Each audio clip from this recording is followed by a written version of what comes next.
हैं सरिता विहार, ward number 101, जो कि ओखला में आता है।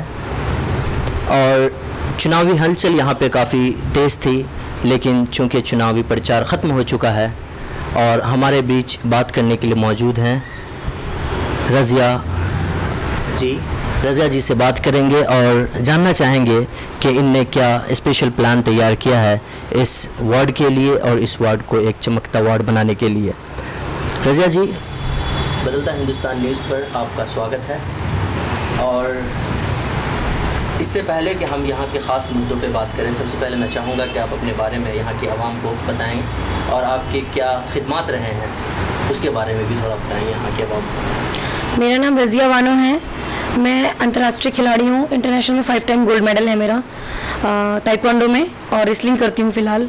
28 बार भारत के लिए मेडल लेकर आई हूँ। भारत का तो बहुत नाम रोशन कर दिया। हरियाणा से बिलोंग करती हूँ मैं, मेवात से। 6 साल से दिल्ली में रह रही हूँ। ये एमसीडी में आने का मेरा पहले कोई इरादा नहीं था, बट मैं नेशनल खेलने के लिए गई तो नीतीश कुमार जी ने मुझे मौका दिया कि जाओ बेटा तुम वहाँ से तैयारी करो। तो उसी मौके को लेकर मैं लोगों के बीच में आई और अपनी बातें रखनी शुरू कर दी, जबकि मुझे कुछ पता नहीं था कि पॉलिटिक्स में क्या होता है। अब मैं इस मुकाम पर आ गई हूँ कि मैं जीतने के कगार पे हूँ और पूरा लोग मुझे मिलकर सपोर्ट कर रहा है।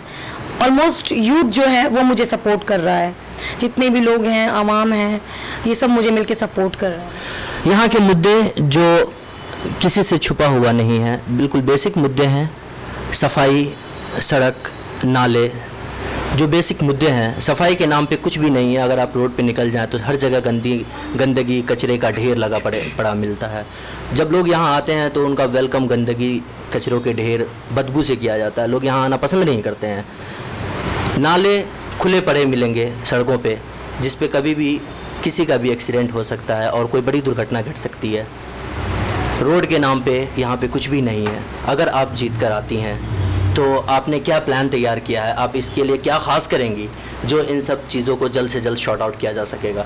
देखिए, मेरा यही कहना है सरकार से भी और हर उस आदमी से जो मुझे वोट करेगा कि अगर वो मुझे पूर्ण बहुमत से जिताता है यहाँ पर, तो मैंने एक प्लान तैयार किया है। उसमें सिर्फ 12 पॉइंट मैंने नोट किए हैं। सबसे पहला मुद्दा होगा पानी का और गंदगी का। वार्ड नंबर 101 सरिता विहार के अंदर इतनी गंदगी भरी हुई है कि जो सिटिंग काउंसलर कांग्रेस की है उसने ज़रा भी इस इलाके पर ध्यान नहीं दिया है और लोग यहाँ पर जसोला के अंदर गंदा पानी पीने को मजबूर हैं, जो मीठा पानी प्रोवाइड नहीं करवा सकते वो लोग। मैं यहाँ पे मीठा पानी भी लेकर आऊँगी, चाहे उसके लिए मुझे माननीय मुख्यमंत्री केजरीवाल तक से क्यों ना लड़ना पड़े। दूसरा, गंदगी का, उसको एक प्रॉपर तरीके से प्रोटेक्ट करूंगी ताकि वो लोगों के बीच में ना आ सके। कर्मचारियों को, हर कर्मचारी को वेतन टाइम टू टाइम दूंगी ताकि वो मेरा काम टाइम टू टाइम करेंगे।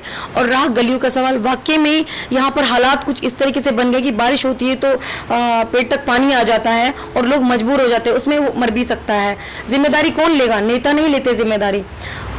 गलती नेता की होती है कि वो काम नहीं कराता। 5 साल के अंदर जब 1 महीना रह जाता है इलेक्शन का तो वो लोग काम कराना शुरू कर देते हैं। तो अब हमें डिसाइड करना है कि हम वोटर हैं, हम सामने वाले को इस तरीके से वोट देंगे कि वो वाला काम कराएगा।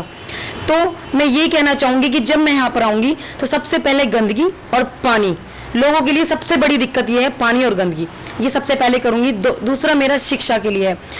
एजुकेशन, यहाँ पे जो एमसीडी स्कूल्स हैं उसमें इंग्लिश के अच्छे टीचर्स नहीं हैं, तो मैं यहाँ पे सबसे अच्छे इंग्लिश टीचर जो होंगे वो प्रोवाइड करवाऊंगी, चाहे मुझे एमसीडी से अलग ही क्यों ना करवाना पड़े, वो मैं करवाऊंगी। अच्छे वेल क्वालिफाइड टीचर्स नहीं है। स्कूल्स के नाम पे तो काफ़ी स्कूल्स हैं लेकिन वेल क्वालिफाइड टीचर नहीं है जी। उसके लिए आपने जी उर्दू के और इंग्लिश के टीचर अच्छे तरीके से प्रोवाइड करवाऊंगी ताकि बच्चों को एक अच्छी शिक्षा मिल सके, क्योंकि यही वक्त होता है नर्सरी से लेकर 10th तक का जिसमें बच्चा इंग्लिश में अच्छे से बात करेगा तभी वो आगे बढ़ पाएगा। अगर प्राइमरी स्कूलिंग अच्छी हो तभी इंसान आगे अच्छा कर पाता है। ऑब्वियसली। और दूसरा, वुमेन सेफ्टी, जो कि मैं खुद पहलवान हूँ, मुझे पता है कि गर्ल्स सेफ्टी दिल्ली में कितने रेप होते हैं, गर्ल्स अपने आप को प्रोटेक्ट नहीं कर पाती हैं। तो मैं यहाँ पर हर वार्ड नंबर 101 में हर एरिया में एक ट्रेनिंग सेंटर खुलवाऊंगी जिसमें गरीब बच्चों के लिए मुफ्त बादाम होंगे और कोच की फ्री व्यवस्था करवाऊंगी ताकि वो अपनी प्रैक्टिस अच्छे से कर सकें और हर घर से एक रजिया निकल सके। रेसलिंग होते हुए इन्होंने रेसलिंग की तरफ काफ़ी अच्छा ध्यान दिया है जो कि सराहनीय है।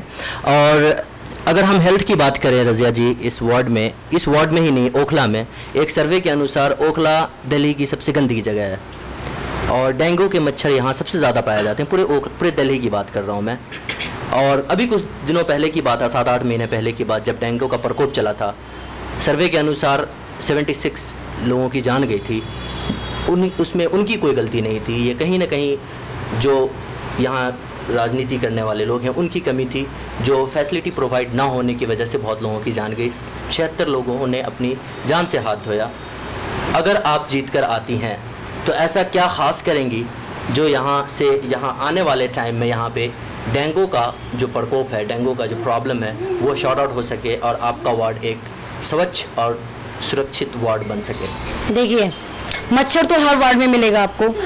इस ओखला विधानसभा के जो विधायक हैं आम आदमी पार्टी जब भी आया था तो उन्होंने यही बोला था कि हम आएंगे तो यहाँ पर बहुत अच्छी सफाई होगी, गर्ल्स के लिए भी काम करेंगे, उनकी सेफ्टी के लिए, वुमेन सेफ्टी के लिए हर जगह बस में कमांडोज वगैरह तैनात कराए जाएंगे। जिस तरीके से वो पार्टी आई और उसको पूर्ण रूप से हमने भी सपोर्ट किया था, उसने उस हिसाब से ज़रा भी काम नहीं किया।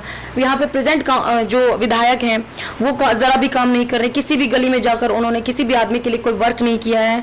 देखिए, जब तक हम काम नहीं करेंगे तब तक हमारा इलाका साफ सुथरा नहीं होगा। डेंगू से फाइट करने के लिए, जो कि एक बहुत बड़ी समस्या है ओखला की, उसके लिए आप क्या प्लान किया है और आप उसके लिए क्या करेंगे? मैं वही बता रही हूँ, दवाइयों का रोज छिड़काव कराना, जिस तरीके से फॉगिंग होता है उसको रोज करवाना। ये लोग जब कराते हैं फॉगिंग, जो भी अपोजिशन वाले मेरे हैं वो लोग तब कराते हैं, तब एकदम मतलब लगता है कि अब बहुत ज़्यादा ये हो गया है, बारिश हो रही है, कोई एक आध घर में फॉगिंग करा दिया। ये नहीं होना चाहिए। प्रॉपर तरीके से करो, प्रॉपर तब तक वो ख़त्म नहीं हो जाए उस इलाके से, कराते रहो। अब कराते रहो, कब तक ऐसा होगा कि वो नहीं ख़त्म होगा? मतलब आप काम को करो पर प्रॉपर तरीके से करो तो वो काम ज़रूर होगा। और मेरा यही है कि मैं उस काम को प्रॉपर तरीके से, मेरे काम का रिजल्ट 2 महीने के अंदर दिखेगा पब्लिक को। ओके। हेल्थ के नाम पे यहाँ पे एक भी एमसीडी के हॉस्पिटल्स नहीं है। बहुत सारे लेबर क्लास के लोग रहते हैं यहाँ पे, और जब उनकी तबीयत ख़राब होती है, उनके फैमिली मेम्बर्स की तबीयत ख़राब होती है, तो प्राइवेट हॉस्पिटल में सब एफर्ट नहीं कर पाते हैं, लाखों में ख़र्च होता है। अगर आप जीत कर आती हैं तो एमसीडी हॉस्पिटल्स के लिए आपने क्या प्लान तैयार किया है? एमसीडी हॉस्पिटल्स के लिए मैंने यही प्लान तैयार किया है कि वहाँ पे जो भी डॉक्टर्स होंगे, जिनकी भी ड्यूटी लगेगी, मैं यही कहूँगी कि वहाँ पे अच्छी से अच्छी मरीजों के लिए सुविधा दें, क्योंकि वो मेरे अंडर में होगा। मैं अपनी तरीके से वहाँ पे गरीबों के लिए मैं आई ही इसलिए हूँ कि मैं गरीबों की हेल्प करूँगी। बिकॉज मैं खुद भी मतलब उसी मिडिल क्लास फैमिली से बिलोंग करती हूँ, मैं खुद उसी स्टैंडर्ड से बिलोंग करती हूँ, क्योंकि मुझे करना है गरीब लोगों के लिए। मैंने देखा है होली फैमिली में इतना लोग चार्ज नहीं कर पाते हैं, एक बेड भरा रहता है, तो मैं जानती हूँ कि गरीब लोग वही बेचारे मर जाते हैं, कोई देख रेख करने वाला नहीं होता। मैं उन्हीं के लिए आगे आना चाहती हूँ और उन्हीं के लिए करना चाहती हूँ। एक मुद्दा जो कि काफ़ी गर्म है, ईवीएम का मुद्दा। एंटी बीजेपी जितनी भी पार्टियां हैं, सबने इलेक्शन कमीशन को अपनी रिपोर्ट सौंपी है कि ईवीएम को बंद किया जाए और बैलेट पेपर का दोबारा इस्तेमाल शुरू किया जाए। चूँकि आने वाले जो अभी परसों इलेक्शन है, उसमें ईवीएम का ही इस्तेमाल होना है। आप इस चीज़ पे क्या टिप्पणी करना चाहेंगे और आप इस चीज़ से कितना खुश हैं? जी, मैं बिल्कुल यही कहना चाहूँगी, मैं पूरे सपोर्ट में हूँ कि ईवीएम बंद हो और बैलेट पेपर का ही जो भी इलेक्शन होता है उसी पर हो।